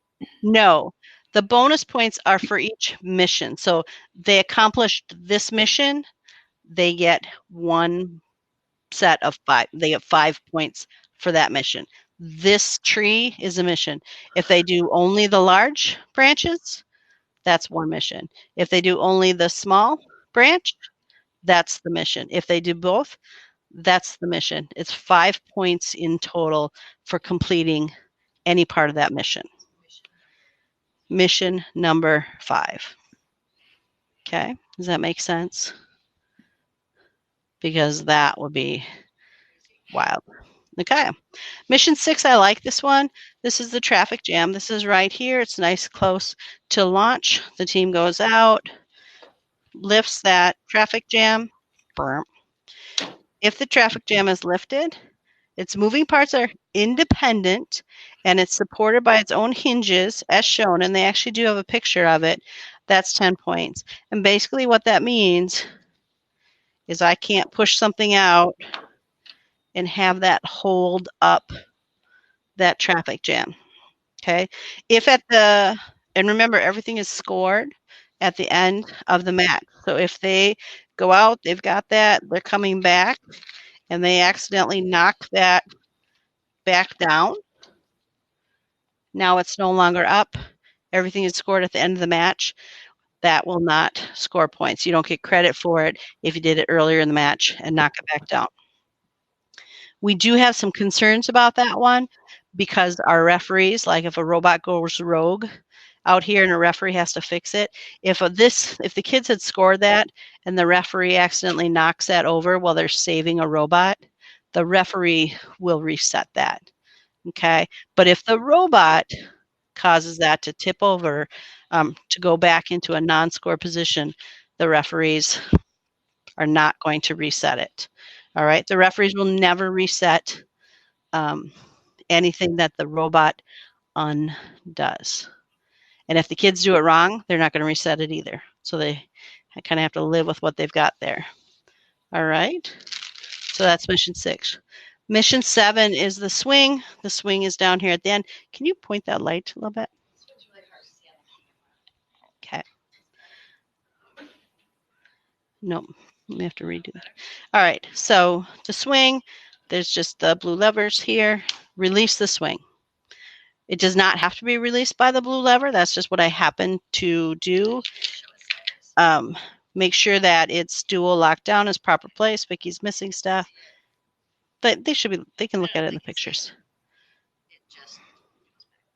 Okay. So if that's released, that's 20 points. And again, if they fit in that small area, it's a good deal. All right, mission 8 is the elevator. That's over here. If the elevator's moving parts are independent and supported only by its hinges shown in the following position, blue car down is 15 points. And balanced is 20. And again, that is, the balance is independent. Its moving parts are independent and it's supported only by its hinges as shown. So that's a pretty tricky one. So they're not going to be able to have something out there. They're not going to be able to put something underneath there to hold that into the balanced position. It has to be independent. And there was the setup picture on this one is actually not correct. In that setup picture, they're showing the blue one down. And in the updates, update number 3, the correct setup position for the elevators with the blue car up. And you'll kind of notice the white dots in front that Vicky's pointing at. Those should be pointed towards the launch area. So that way it tips the correct way. Okay. All right. Mission 10, steel construction. That is the one all the way in the corner with the great magenta squares. I love those squares. If the steel structure is standing and is independent, supported only by its hinges as shown, it's 20 points. So the robot again, oh, Vicky's went too far. So if it's in its supported only by its hinges and it's independent, so again, they can't have any equipment holding that up, that's 20 points. The tricky one on that is that it can go too far. And that is something to pay attention to in the field setup. If you look at the steps for the steel construction, that will be pushed all the way east. So the white parts are kind of flush with that gray flat piece. So again, pay attention to the setup instructions. All right. And then mission 11. So this is the thing, and someone asked about this earlier. This is your innovative architecture. You can score one or the other. Your team designs a structure that's clearly bigger than a blue unit. This is a blue unit. All right. So our structure here is clearly bigger than that. It is built only using your white Lego bricks from bag 10. Bag 10 also has red bricks, gray bricks, and clear bricks. You can use any of those bricks out of bag 10. There are 3 bag 10s that are included. This should represent your project in some way. It is not It does not need to be a prototype. Vicki was talking about bridges and she made a gazebo. I don't know. So there's a bridge at the park, something like that. So go ahead and show it to the refs. Tell them what it is. If you've got time to interact, the refs don't. They're not too worried about it. If it's something cool, show it to the refs. If it's something cool, please bring it to your project and share it there. This is a great one to kind of show the team's personality. And the rule on that one is if that is clearly, completely in any circle, that is 15 points. If it's partly in any circle, that's 10 points. So that can be the black circles out here, there's a red circle, the tan circle, and there's two black ones way over here, and then there's a white circle. So if your innovative architecture is anywhere in one of those, it can score. You only get points in one circle. You cannot build a white structure and put it one in that circle, one in that circle, one in that circle, one in that circle. You only will score one or the other, completely in or partly in any circle. And Vicki's pointing this out. This is something your kids build beforehand and bring with them. We will not have these bags of all these bricks at the tournament. Those are for you. I do not want to be kept track of all those little Lego. But please use the ones that are supplied in the bag. Again, the white ones, the red ones that are supplied, the gray, and the clear.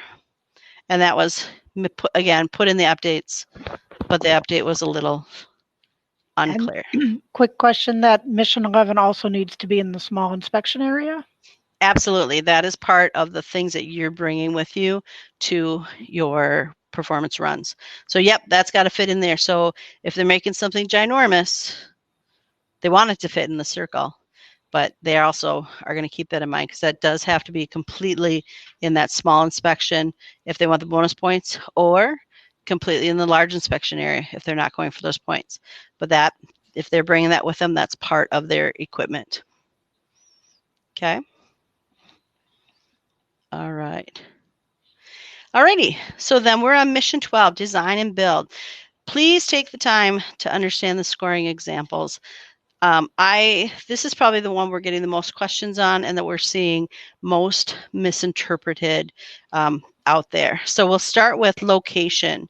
So location is if there are any circles with at least one color matching unit completely in and flat down to the mat, 10 points for each circle. So this is the red circle. So again, that robot pushes that out. It has to be completely in. It has to be flat down on the mat. So flat down does not mean that the gray has to be touching the mat. Okay. But the perpendicular, so it can be on its side. It cannot be kittywampus, so it's at an angle and kind of tipped over. It has to be flat down to the mat.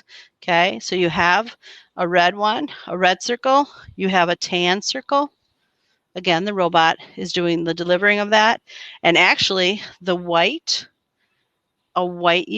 building unit starts flat down, touching on the mat in the white circle. So they will already be getting 10 points for the white unit in the white circle if they don't accidentally move it out of there. So hopefully they won't get that far and knock that out there. So yes, the teams automatically score the white block in the white circle. Okay, that's 10 points for location. And then the second part of mission 12 is height. So this is where we're talking about independent stacks. So independent stacks are things that are not, this is what's hard is, if they're stacked on top of each other, so if I pulled one, the other one would move or fall out. That's where we're defining independent stacks. So really take the time to look at those pictures. that were provided in the mission guide. All right, so I'm going to take this one out. This is a tan one. I'm going to push it out. Again, my robot is pushing this out into this black circle here. I don't get the color match for that. My tan stack is 2 levels, 1, 2. So that would be 10 points, 5 points for each level. And again, it could be like this. And again, that would be 10 points. That would be 2 levels. If I've got another tan one out there, if they're next to each other, they can actually be touching, but if they're next to each other, that would be 2 independent stacks, each one 2 levels high. So that right there is actually 20 points. So 4 times the 4 levels times the 5 points. All right, so then what Vicki just did there, oh, that one's really hard to see. So she created essentially the middle one. So if you're looking at the missions, if there's what they call a bridge, so this bridge here, okay, so we've got a tan, we've got a white, and then this white is actually touching both this tan unit and this tan unit. That makes it 1 independent stack. So that is 1 stack 2 levels high. So that one is only 10 points. Okay, that one like that is actually 20 points because it's 2 independent units, both of them 2 levels high.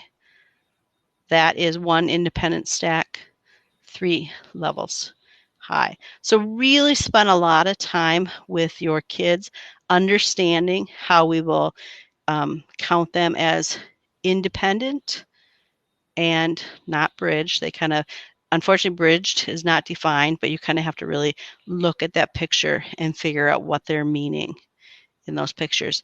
Again, if you have questions, go ahead and take pictures of what your kids are looking at and send them to us, and we will try to get them evaluated as best as we can.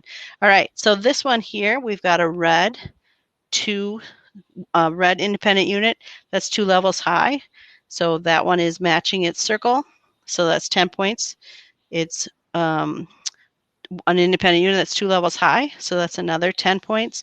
This tan one is in here. That's an independent. That's 2 levels high.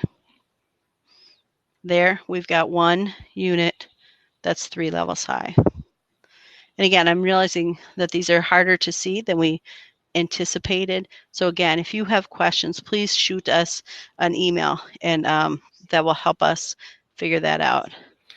Okay, so we're going to add a blue one on there. So that blue one makes that one structure 1 independent unit 4 levels high. All right. And then mission. Couple of questions. Can the stacks be built in home before being deployed? Absolutely. So they can actually, if the robot is here in launch, they can build that in launch, push go, send that robot out and back. So they can build them in launch if the robot is in launch, or they can build them in home, and then when the robot is here in launch, they can set them here as well and launch those out. If multiple stacks are touching but not bridged, how will the ref know that? Will the team or them slide them apart to prove they're independent? And can a separator be placed between 2 stacks? A separator cannot be placed between them because they must be independent. So if you put a separator between them, you've now introduced a piece of equipment, essentially. So if they're touching, they are independent. If they're kind of, I would say, Jenga-ized. Is Jenga-ized a word? So if they're kind of interwoven like Tetrix. So again, this one is on top of that one. So if you can see the red one Vicki just put together, this is 2 independents.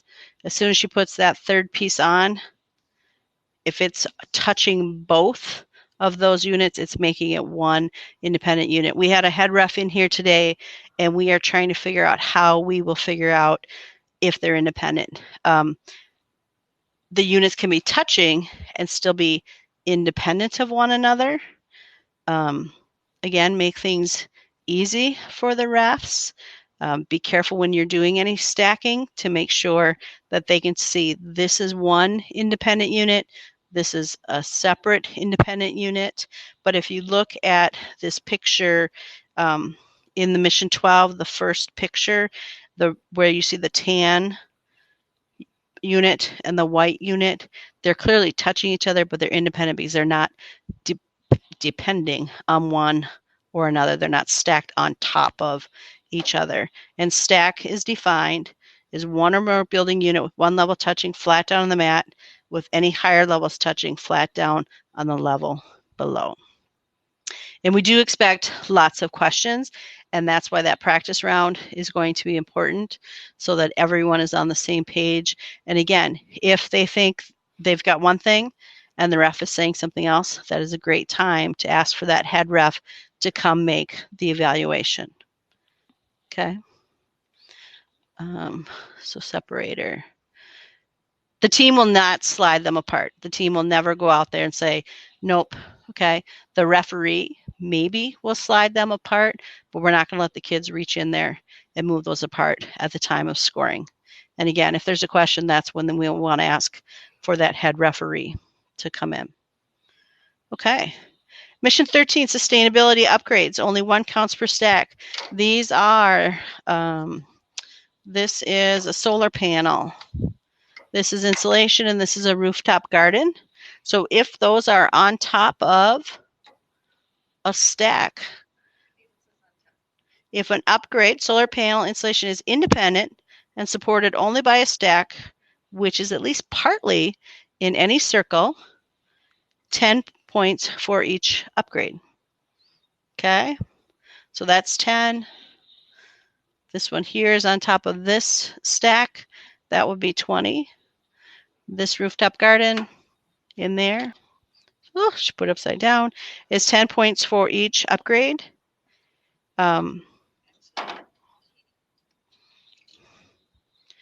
Sure. The stack has to be independent and supported only by the stack. Again, I can't have that piece of equipment. There can only be one upgrade per stack. So I can't put 2 upgrades on that same stack. So I can't put all 3 of my upgrades together and put them on one stack. They have to be on separate stacks. They can be in the same circle because those are 2 independent stacks, or here, but I can't stack them one upon another. All right. And then Mission 14, those are our precision tokens. Score only 1 counts if the number of precision tokens left on the field is 6. That's 60 points. That first touch or interruption of your robot is kind of a big one. That's about 15 points. So if there's 5 left, there's 45, and then it's kind of a sliding scale. We say the 7th one is free because they'll never go below 0 there. They start with 6 on the field. So they automatically will start with those 60 points. So if their robot, if they come to the table, do the inspection in that small inspection area, set their robot here, they don't go anywhere, they don't do anything for 2.5 minutes, they'll get 60 points here for the precision tokens, 10 points for the location of the white building in the white circle, 5 points for that height out there. And then if they actually started in the small inspection area, if they passed the inspection, they'll get a 5-point bonus for that white circle, white building in the white circle. Okay. Question about the upgrades. Can they be put on in base and pushed out with the stack? Yes, absolutely. They can do any setting up of these things. They can manipulate those in the launch area. If the robot is in the launch area, they can set that on there before they send that out. Okay. And if they fit in the small inspection area and they get that bonus, talk about how that is scored. Is it once per the circle or once per the mission? It's once for the mission. So if they do any part of Mission 13, they get the bonus. They do not get it 3 times. It's 1 time because they did at least part of that mission. So 1 sustainability, 5-point bonus, 2 sustainability, just that 5-point bonus. Okay. So if you look at when you look at the score sheet, and actually it's if they got anything that's in that mission line, they'll get that bonus. And again, it's what happens at the end. So if they set up this traffic jam and the robot knocks it back down on the way over, they won't get that bonus point even though they did it earlier. It's what's scored at the end of the match. Any other questions out there? All right. So we'll talk about that. Things to keep in mind. No one is going to get all the missions, so don't worry about that. There's lots of things they can do right here near the launch area. Those are great things to focus on. I know they all want to do the steel construction that's all the way in the far corner. Set your goals, set realistic goals, and celebrate each thing. You got a robot built? All right, we're pretty good. That robot's moving. That's even better. We get our first mission done. That is worthy of, for sure, cookies, maybe even a pizza. We've got some points. And as Vicki talked about earlier, consistent, reliable robots. Don't try and do all of them. Try and focus the kids to do one well. They got one working well. Let's see how we can add to it. If they can push a stack out, that's where we go back and say, oh, well, if we add the sustainability upgrade, that's more points just by doing the exact same mission, but being smart about what was starting out in home with us. Okay. Any other questions? Again, we will be putting this out on the website. I am thinking that we may rethink our camera for when we do it again on Monday. I think, so if anyone's got any thoughts on that, or you know how to run a camera. So it's our first time doing this. I'm really glad we could reach out to teams from all around. I think we got a lot of interaction here. And again, I think maybe we'll talk about how we can maybe get some better visuals on there. But I think even just the audio of talking through some of those rules and asking some of the questions. And we are talking about, we've got the chat kind of cut in there. So if there are any questions, again, we can share those with our head referees. And again, oh, thank you, Jeff. You're welcome. So then we've got that Just for Fun tournament that Jenny was talking about. That's in the Elk River area. Watch our social media. Any teams that have events, outreach, things like that, send them to Kendra McConnell, Kendra at hightechkids.org, and she can share them on social media or put them out on social media and tag at hightechkids1 if you're on Twitter. No, it's at hightechkids1 or Hightech Kids on Facebook. That's where the old people go. So share those things. Tag us and we will share those out as well. We can't just blast all of our emails to people, but we can certainly share your events. So please let us know that you have things going on so we can share them. And again, tag us in any of that. Cheryl loves sharing what teams are doing out there in social media. So thank you. I'm glad we could answer your questions. Oh. And again, this is our first time doing this. We're super excited about it. If you have any suggestions, please be kind, but go ahead and send those in to us. We want to keep making this better, and we want to make this such a great experience for you coaches. We super appreciate all your time and effort. All right. And if you don't have any more questions, let us know. Thanks so much. Have a good night, guys. All right. Bye-bye.